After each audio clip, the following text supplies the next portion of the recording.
8 जून 2024 ये वो दिन था जब मैंने एक वीडियो पोस्ट किया और आप सबको बताया कि बिहार में कई सारे विभागों में एक बहुत बड़ी संख्या में रिक्तियां वैकेंसीज आने वाली हैं। उसमें से एक विभाग था गृह विभाग, जिसमें 20,000 के आसपास मैंने बताया कि वैकेंसी आने वाली है। उसके ठीक 8 दिन के बाद 16 जून को मैंने एक डाला पोस्ट जिसमें बताया कि जो रिक्तियों की संख्या और बढ़ सकती है और ये लाखों में पहुंच सकती हैं। तो ये बताया मैंने और उसी के अनुरूप 2-3 दिन पहले माननीय मुख्यमंत्री बिहार के Facebook handle, official Facebook handle से एक पोस्ट आता है कि लगातार सरकारी नौकरी और रोजगार, नौकरियों की भरमार, युवाओं हो जाओ तैयार। बिहार में 1,22,703 पदों पर जल्द होगी पुलिस की बहाली। ये ऑफिशियल हैंडल है फेसबुक का हमारे नीतीश कुमार जी का, उस पे ये पोस्ट किया गया है। तो जो मैंने आपको कुछ समय पहले बताया था जो वो बिल्कुल सही साबित हो रहा है और वो वैकेंसीज आने वाली हैं। जो नोटिफिकेशन में डिले हो रहा है उस पर मैंने विस्तृत बताया आपको कि मैंने बताया था कि जुलाई अगस्त में होना है, लेकिन रिजर्वेशन की जो फांस लगी है उसी कारण ये डिले हो गया है। तो उस पार्ट को अगर छोड़ दे तो जो मैंने आपको सूचनाएं दी थी वो ऑलमोस्ट 100% सही साबित हो रही हैं और ये वैकेंसीज धीरे धीरे अब अपना मूर्त रूप लेने जाने वाली हैं। तो जो वैकेंसी आने वाली है उसी के बारे में आज हम चर्चा करने जा रहे हैं और विस्तृत से बताएंगे कि क्या वैकेंसी है, किस किस पद की वैकेंसी है। तो नमस्कार, स्वागत है आप सभी का आपके अपने यूट्यूब चैनल सरकारी वर्ल्ड में। दोस्तों, जो बिहार पुलिस में जो वैकेंसी आने वाली है, जो 1,22,703 पोस्ट जो आने वाले हैं, ये कौन से पद हैं, किन पदों पर वैकेंसी होंगी, तो ये एक कौतूहल का विषय है। तो इसमें मेजर जो पोस्ट है वो एसआई, कांस्टेबल और ड्राइवर, इन 3 पदों पे वैकेंसी मेनली है आने वाली, जिसमें सबसे अधिक जिसकी डिमांड है, जिसके लिए लोग ललायित रहते हैं, जिसके लिए लोग काफी पैशनेट रहते हैं, वो पोस्ट है एसआई, बिहार दरोगा जिसको बोलते हैं, दरोगा का पोस्ट, सब इंस्पेक्टर।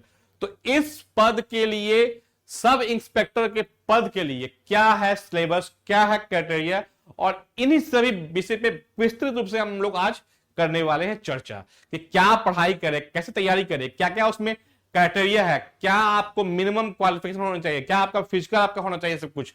तो उस पे हम लोग आज एक डिटेल चर्चा करेंगे कि कैसे तैयारी करें, क्या पढ़ें और क्या क्या आपका मिनिमम क्राइटेरिया होना चाहिए। तो आइए हम लोग शुरू करते हैं अपना वीडियो। सबसे पहले क्राइटेरिया और आपकी योग्यता। तो एज जो है मिनिमम 20, मैक्सिमम 42। अब इसमें ग्रुप वाइज, कैटेगरी वाइज आपको एज का अलग अलग लिमिटेशन है, तो वो मैं बताऊंगा डिटेल में। पहले जो मिनिमम एज है 20 ये सब के लिए है और मैक्सिमम 42 ये किसी पर्टिकुलर कैटेगरी के लिए है, तो ये मैक्सिमम 42 होगा। एजुकेशनल क्वालिफिकेशन में बैचलर डिग्री और इक्विवेलेंट क्वालिफिकेशन, या तो आप स्नातक पास होने चाहिए या फिर से स्नातक के समकक्ष कोई आपके पास डिग्री होनी चाहिए जो मान्यता प्राप्त हो, और साथ में आपको नेशनलिटी आपका इंडियन, आप भारतीय नागरिकता के धारक हो, आपका भारतीय नागरिक होना अनिवार्य है। तो ये तो है जो बेसिक आपकी क्राइटेरिया है। अब इसमें एक इंपॉर्टेंट चीज है कि एज लिमिट किस कोटि के लिए क्या है। तो देखेंगे जनरल मेल के लिए 20 मिनिमम, मैक्सिमम 37। जनरल में मतलब कि अनरिजर्व, आप अनरिजर्व कैटेगरी से अगर अप्लाई करते हैं तो 20 साल मिनिमम, 37 साल मैक्सिमम। अगर आप अनरिजर्व फीमेल है तो 20 साल मिनिमम और 40 ईयर मैक्सिमम आपका एज लिमिट होगा।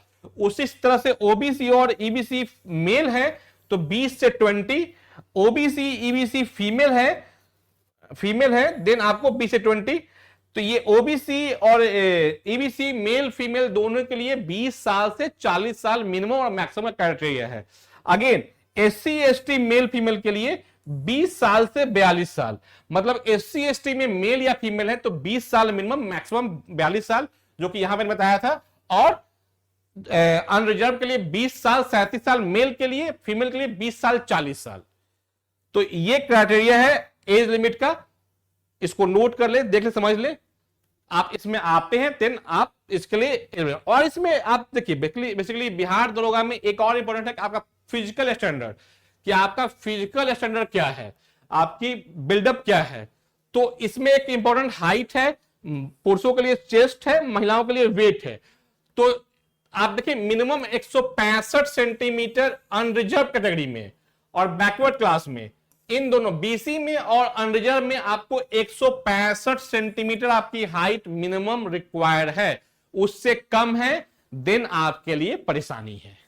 उसके बाद 160 centimetre for extremely backward EBC, EBC के लिए 160 सेंटीमीटर और 160 सेंटीमीटर ही एससी एसटी के लिए, एससी एसटी के लिए भी 160।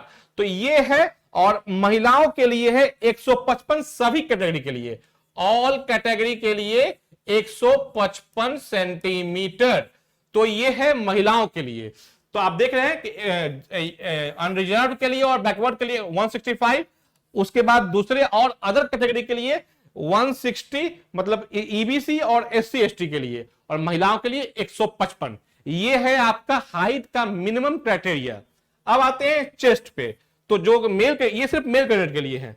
तो देखिए इसमें है कि एक तो आपको नॉर्मल रखना है और एक आपको बिल्कुल फुलाना होता है चेस्ट, तो दोनों तरीके होता है। तो इसमें आप देखिए विदाउट पफिंग आउट आपका 81 और आपको विदा और फुला के आपको 86। ये किसके लिए है? ये है आपको अनरिजर्व कैटेगरी और बैकवर्ड और एक्सट्रीमली बैकवर्ड, मतलब कि आपको यूआर, बीसी और ईबीसी, ये तीनों कैटेगरी के लिए है 81 नॉर्मल और फुला के 86। उसी की तरह से आपको अगर एससी एसटी से आ रहे हैं देन 79 आपको नॉर्मल और आपका 84 फुला के चेस्ट को आप एक्सपैंड करते हैं तो उसमें आपको 84 और विदाउट एक्सपेंड किए हुए 79, ये एससी एसटी के लिए। तो ये आपका हो गया चेस्ट के लिए। वेट के लिए महिलाओं का ऑल कैटेगरी में आपका वेट मिनिमम 48 केजी होना अनिवार्य है। 48 केजी से कम नहीं हो सकते हैं। तो अगर आप 48 केजी से कम की महिला हैं और आपको एसआई बनना है तो अपना वेट बढ़ाएं अभी से। तो ये है आपको फिजिकल स्टैंडर्ड एसआई के पोस्ट के लिए। अब हम लोग आते हैं कि क्या है पैटर्न एग्जाम का। बहुत इसका सिंपल सा है, 3 स्टेज इसका है, प्रीलिम्स है, मेंस है और फिजिकल एफिशिएंसी है। मतलब कि जो आपको पीईटी फिजिकल एफिशिएंसी टेस्ट ये होता है। ये 3 स्टेज इसका है। तो स्टेज 1 प्रीलिम्स में एक पेपर है आपको current events and general knowledge and awareness, ये इसका आपका होता है प्रीलिम्स में, जो 100 क्वेश्चन 200 नंबर का होता है और 120 मिनट, मतलब कि 2 घंटे आपको टाइम मिलता है। तो ये हो गया प्रीलिम्स का, मैं इसको डिटेल बताऊंगा आगे। अब आइए मेंस में। मेंस में होते हैं 2 पेपर, पेपर 1 पेपर 2। पेपर 1 है जनरल हिंदी, ये अगेन 100 क्वेश्चन 200 नंबर और 2 घंटे। उसी तरह से पेपर 2 में आपको जनरल स्ट्रेटेजी होंगे, जिसमें जनरल साइंस, सिविक्स, आपको Indian history, Indian geography, math and आपको मेंटल एबिलिटी, मतलब कि आपको रीजनिंग वगैरह होगा। तो ये टोटल मिला के 100 क्वेश्चन 200 नंबर और 120 मिनट। तो ये आपका जो मेंस और प्रीलिम्स का है, ये इसका पैटर्न है। उसके बाद एक और इंपॉर्टेंट है पीटी, फिजिकल एफिशिएंसी टेस्ट। अब इसमें क्या होता है? इसमें देखेंगे कि running, high jump, long jump, short put, जो गोला फेंकते हैं शॉर्ट पुट वो। तो आपको इसमें दोनों मेल फीमेल दोनों के लिए अलग अलग क्राइटेरिया है। फॉर मेल 1 मील आपको चलना है 60 मिनट और 6 मिनट और 30 सेकंड, सॉरी 60 मिनट नहीं, 6 मिनट 30 सेकंड, मतलब कि 6.5 मिनट में आपको 1 मील आपको दौड़ना होगा। और महिलाओं के लिए 1 किलोमीटर 6 मिनट में। तो ये आपका रनिंग टेस्ट होगा, जिसमें आपको 6.3 मतलब कि 6.5 मिनट में आपको 1 मील दौड़ना होगा, उसमें 1 किलोमीटर 6 मिनट में। हाई जंप आपका मिनिमम आपको 4 फीट आपको हाई जंप करना होगा मेल के लिए, सॉरी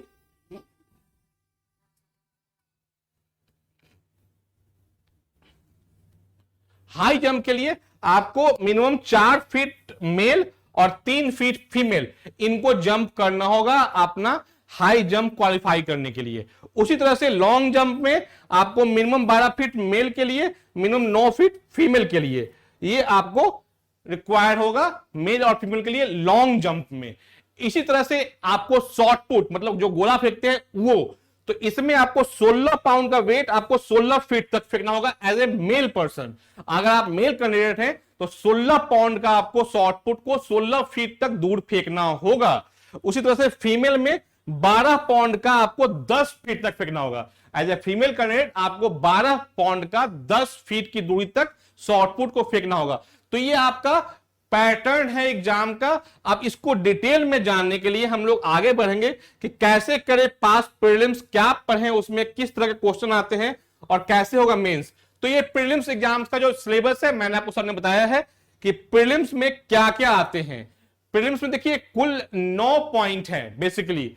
हिस्ट्री से आपको 18 क्वेश्चन आएंगे, लमसम बता रहा हूं, एक दो ऊपर नीचे हो जाए, लेकिन 18 क्वेश्चन हिस्ट्री से, ज्योग्राफी से 12 क्वेश्चन, इकोनॉमिक्स से 10 क्वेश्चन, पॉलिटी से 10 क्वेश्चन, साइंस से 15 क्वेश्चन, विविध आपका 5 क्वेश्चन आएगा। विविध में क्या होगा, स्पोर्ट्स होगा, इंपोर्टेंट नेशनल फैक्ट्स होगा, फुल फॉर्म होगा, उसके बाद आपको डिस्कवरीज होगा, अवार्ड्स आपको होगा, ऑथर होगा, हेरिटेज एंड आर्ट होगा, एंड कंट्री एंड करेंसी। तो इस तरह से आपको ये मिसलेनियस में और भी आ सकते हैं, बट ये आपको मैंने एग्जाम में बताया कि किस तरह के मिसलेनियस होंगे। उसके बाद मैथ आपको 5 नंबर का होगा, करंट अफेयर्स 20 नंबर का, और बिहार स्पेशल, बिकॉज बिहार दरोगा बनने वाले हैं तो बिहार स्पेशल होगा ही होगा, तो बिहार स्पेशल आपका 5 नंबर का होगा। तो ये कुल 100 नंबर आपके हो जाते हैं। तो ये 100 नंबर के आपके 100 क्वेश्चन होते हैं। 100 नंबर के क्वेश्चन बनाएंगे 100 तो 200 मार्क्स मिलेंगे। गलत बनाएंगे 1 तो 0.2 कटेगा, 5 करेंगे तो 1 नंबर कट जाएगा आपका। तो ये है आपको एग्जाम सिलेबस प्रीलिम्स का। तो क्या पढ़ना है आपको, ये देखिए मेंस में भी ऑलमोस्ट यही होता है, बट इसमें आगे बताऊंगा कौन सा सब्जेक्ट कम जाएगा कौन बढ़ जाएगा। इसे मैथ साइंस बढ़ जाएगा, उसमें आपका करंट अफेयर्स वगैरह थोड़ा कम जाएगा इसमें। तो आपका ये बेसिक फंडा ये है कि आप अगर प्रीलिम्स में ही आप मेंस जीएस की तैयारी कर लेंगे तो मेंस का आपका एक पेपर पहले ही हो जाएगा क्लियर। तो प्रीलिम्स आपका मेंस का हाफ तैयारी करवा देगा। तो ये है आपका टोटल प्रीलिम्स का सिलेबस और पैटर्न। बिहार स्पेशल में आपको बेसिकली बिहार से जुड़ी सब चीज पढ़नी है। आपको करंट अफेयर्स में नेशनल इंटरनेशनल एंड ये सब पढ़ना है आपको। तो ये आपका प्रीलिम्स का सिलेबस हो गया। अब आते हैं हम लोग कि मेंस में। तो मेंस में 2 पेपर होता है, बताया मैंने आपको। पेपर 1 जनरल हिंदी, ये आपको एक एक्स्ट्रा आउट ऑफ सिलेबस जो बोल सकते हैं एक्स्ट्रा आता है बहुत, लेकिन टफ नहीं है। रीडिंग कॉम्प्रिहेंशन आपका आएगा, फिल इन द ब्लैंक्स आएगा आपको, उसका सेंटेंस करेक्शन आएगा, सेंटेंस एयर आएगा, सिनोनिम्स एंड आएगा, और ग्रामर आएगा। ग्रामर में बहुत सारा आपका मैंने आपको डिटेल दे दिया है। तो ये आपका हिंदी सिलेबस के लिए आपका ये पॉइंट्स है। अगर इसको कवर कर लेते हैं तो आपका हिंदी में भी इशू नहीं होगा। ये पहला पेपर है, और अगेन 100 क्वेश्चन 200 नंबर का आएगा, प्लस पॉइंट नेगेटिव इसमें नहीं है। तो ये आपका पेपर 1 हो गया। पेपर 2 में आते हैं। पेपर 2 भी इंपॉर्टेंट है। पेपर 2 में आपको जनरल स्टडीज, इसमें आपको मैंने बताया आपको general science, civics, history, geography, mathematics, mental ability, ये आएगा। मैथमेटिक्स में क्या क्या आएगा मैंने डिटेल दे दिया है इसमें। मेंटल एबिलिटी क्या आएगा, आपका ब्लड रिलेशन होगा, आपको सिनोनिम्स होगा, आपका नंबर सिस्टम होगा, कंस्ट्रक्शन, प्रॉफिट लॉस, पजल्स, ये सब आपको आएंगे। तो ये बेसिकली आप अगर प्रीलिम्स में अच्छा करते हैं जिस तैयारी, तो उसमें आप एक्स्ट्रा कर ले मैथ और रीजनिंग। मैथ और रीजनिंग ठीक कर लेंगे तो आपका इशू नहीं होगा। आप आराम से सेकंड पेपर जो होगा उसको निकाल सकते हैं। तो आप प्रीलिम्स की तैयारी जबरदस्त तरीके से करते हैं तो आपका हाफ डन मेंस भी हो जाता है। तो ये आपका 2 पेपर था। तो और एक इंपॉर्टेंट चीज, बुक्स। लोग पूछते हैं बुक्स भी कौन कौन सा, तो आपके सामने मैंने कुछ डाल दिया यहां पे कि कौन कौन सा बुक आप लेंगे। एक तो एनसीईआरटी इंपॉर्टेंट है। एनसीईआरटी का जो सार संकलन है और वस्तुनिष्ठ जो क्या ऑब्जेक्टिव, ये दोनों आप क्लास 6 से क्लास 12 तक का कवर कर लेते हैं तो आपके लिए आसान हो जाएगा। और साथ में एससीईआरटी, ये भी आज के डेट में इंपॉर्टेंट है। और आपके लिए इजी क्या हो गया कि जो बीपीएससी टियर 1, 2, 3 तक का एग्जाम हुआ है, उसके कारण एससीईआरटी के बहुत सारे बुक मार्केट में आ गए हैं। आप उसको ले सकते हैं। उसमें आपको साइंस वगैरह आपको आराम से आ जाएगा। इसमें आपको 9-10 क्लास का एससीईआरटी का बुक साइंस का पढ़ लेना है, आपके लिए आसान हो जाएगा। एनसीईआरटी का आपको सार संकलन मतलब डिटेल और साथ में उसका वैकल्पिक जो होता है वो लेना है। साथ में आपको एग्जाम पैटर्न की बुक्स एडवर्टेरिया का हो गया या फिर से आप किसी का ज्ञान बिंदु या किसी देख लें तो उनका भी आप ले सकते हैं, काफी अच्छा मटेरियल होता है। तो ये बुक्स आप पढ़ेंगे आपके लिए प्रीलिम्स और मेंस दोनों में काफी अच्छा काम करेगा। तो ये बुक्स का हो गया डिटेल मैंने बता दिया कि एससीईआरटी, एनसीईआरटी और एग्जाम पैटर्न, इन 3 पैटर्न को फॉलो करना है। इस 3 पैटर्न को आप फॉलो करते हैं तो आपके लिए तैयारी बहुत ही आसान हो जाएगी। तो ये बेसिकली था कि कैसे हम तैयारी करें, क्या है सिलेबस। बाकी आपको जो भी जरूरत होगा उसके लिए मैं हूं। आज मेरा एक इसके बाद एक और वीडियो आएगा जिसमें कुछ जो रीजनिंग्स है उस पर हम लोग काम करेंगे। और एक चीज मैं बोलूंगा कि बुरी बात समय की यह है कि ये कम है और अच्छी बात यह है कि अभी समय है, आपके लिए अभी समय है। नोटिफिकेशन नहीं आया है, आप पढ़ाई कर ले, आपके लिए समय है। तो बुरी बात है कि समय कम है, अच्छी बात है कि अभी समय है। तो ये एक इंपॉर्टेंट चीज। और एक और, जिसको बढ़ना होता है वो लाख कठिनाई के बाद ही बढ़ जाता है, जिसको बढ़ना नहीं होता है वो बहाने ढूंढ लेता है। आप देख सकते हैं इस बीज को नहीं बढ़ना है तो इसने पत्थर के नीचे अपने को झुका लिया, इस बीज को बढ़ना तो इसने रास्ता बना लिया। तो ये आपको तय करना है कि आपको बढ़ना है या आपको बहाना बनाना है कि नोटिफिकेशन नहीं आया है, कैसे तैयारी करूं, क्यों तैयारी करूं। लोग आते हैं यूट्यूब पे बोल के चले आते हैं।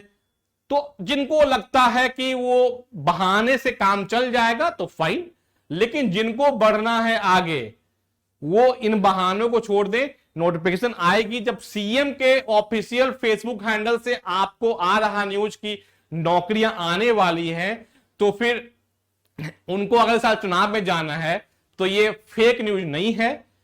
आपको ये सडन है कि बहुत बड़ी संख्या वैकेंसी आएगी। अब क्या कर सकते हैं, किस्मत के मारों को थोड़ा और मारा जाता है। तो यही बात है कि अगर लोग बेचैन हैं, बेसब्र हैं कि जल्दी से आए, तो कभी कोर्ट का चक्कर, कभी कचहरी का चक्कर, कभी सरकार कोर्ट का टकराव, ये होगा। But out of all things, सारे ऑड्स के बाद आपको निकल के आप ही को आना है, आप ही को अपना रास्ता बनाना है। उसके लिए लगे रहना है, तैयारी करते रहना है और जो भी हो अपने लक्ष्य को हासिल करना है। अगर आप झुक जाएंगे, मुरझा जाएंगे तो फिर आपको दिक्कत होगी। तो मेरे भाई, मैं आपको यही कहूंगा कि वैकेंसीज आ रही हैं, कंफर्म आ रही हैं, इसी साल आ रही हैं। आपको तय करना है कि आपको बैठना है, नोटिफिकेशन आना, उसके बाद तैयारी करनी है, ये अभी से लग जाना है। ये बहुत इंपॉर्टेंट है कि आप क्या तय करते हैं, आपने क्या सोचा है अपने लिए, कि डिप्रेस होना है या फिर से इस मौके का इस्तेमाल करना है। बहुत इंपॉर्टेंट लाइन है, छोटी सी लाइन है। बुरी बात है समय की कि समय कम है, और अच्छी बात यह है कि अभी समय है। कम है लेकिन अभी है। आप नहीं जानते हैं समय कब आएगा, नोटिफिकेशन कब आ जाएगा। जो है उसको यूज कीजिए। तो मैं आपके लिए हूं, आपके लिए काफी सारा मटेरियल आएगा। बीच में कुछ ब्रेक हुआ था जिसके कारण मैं कुछ पर्सनल रीजन थे, मैं वीडियो नहीं बना पाया था। अब मेरा वो कंटिन्यू पर डे आपके लिए कुछ ना कुछ न्यूज और मटेरियल्स, स्टडी मटेरियल्स आते रहेगा। ये मेरा कमिटमेंट आपसे है, बिल्कुल फ्री ऑफ कॉस्ट। जो मेरा यूट्यूब चैनल पे आ रहा है उसमें कोई देरी नहीं होगी, कोई ढिलाई नहीं होगी। आपको आराम से, आपके लिए आपका भाई साथ में खड़ा रहेगा। नमस्कार। आपको अच्छा लगा मेरा चैनल, आपको लगता है कि आपके काम का चीज मैं बता रहा हूं, तो मेरे वीडियो को लाइक और सब्सक्राइब करना ना भूलें। धन्यवाद।